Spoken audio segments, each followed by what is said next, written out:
Hello, everyone. My name is Michael Bessler, and welcome to Hipster's Reviews. Now, on today's episode, we are going to be talking about one of my favorite comic book series of all time.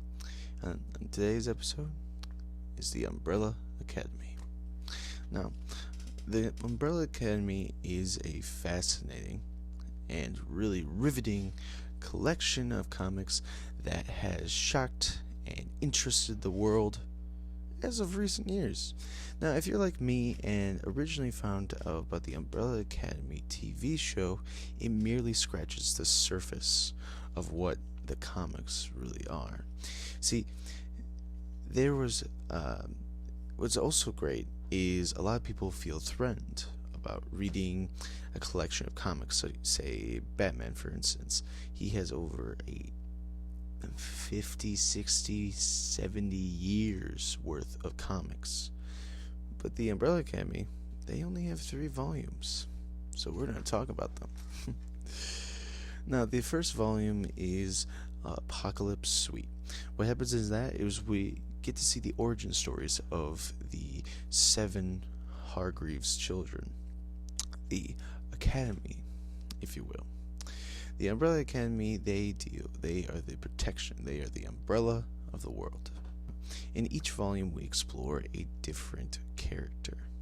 One kind of takes the centerfold, and in the first issue, it's Vanya. Vanya is originally perceived as being the only one of the 7 children who doesn't have powers. Now, you don't have to be a whiz to figure out that clearly she's the most powerful of all of them. That's why she doesn't have powers. That's pretty obvious and apparent. But in the next one, we find out, we dive more into 5. 5 is a 5-year-old boy, but he's actually has the mind of an 80-year-old. Now, his DNA was sliced with Lee Harvey Oswald, then also John Wilkes Booth, and if you're noticing a trend there, it's because his DNA was combined with all the greatest assassins in history. That's right, he's not a force to be reckoned with. Then finally, we have the Apocalypse Suite. Now, on the cover, it focuses more on the rumor. Now, the rumor's ability is she says, I heard a rumor, and whatever the rumor says, it comes true. See, the reason I'm talking about the entire series is because it is one through narrative.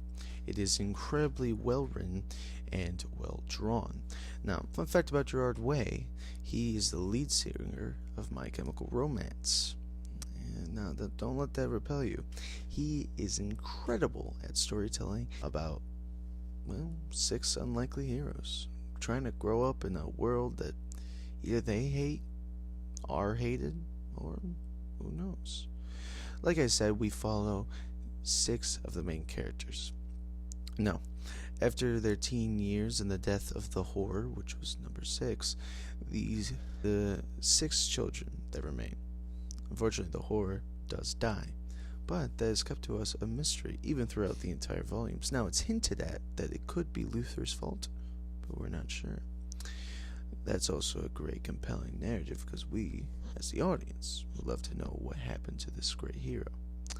Now, we follow Luther, who has super strength, and he's number 1. Then we follow the Kraken, who is Diego, he's number 2. Then we follow number 3, the Rumor. Then we have number 4, the Seance, who can speak to the dead. Then you have number 5, who can teleport and is incredibly efficient killer. And then you have number 6, Vanya. Vanya is powerful, and the Apocalypse Suites focuses on how she brings the end of the world. Now, if you're thinking, wow, that's pretty big for people's first comic book outing, you'd be correct. It is incredible how well they balance all these characters, and even all the side characters as well, in such a compelling narrative. It is incredible. if you pick up this comic, you will be nothing but engaged. It is that good. Um, if I had to give it a rating out of my, harsh criticism, I would 100% give it a 10 out of 10. For every issue, it is incredible. Now, for my personal opinion, I think Apocalypse Suite is the best one of the three.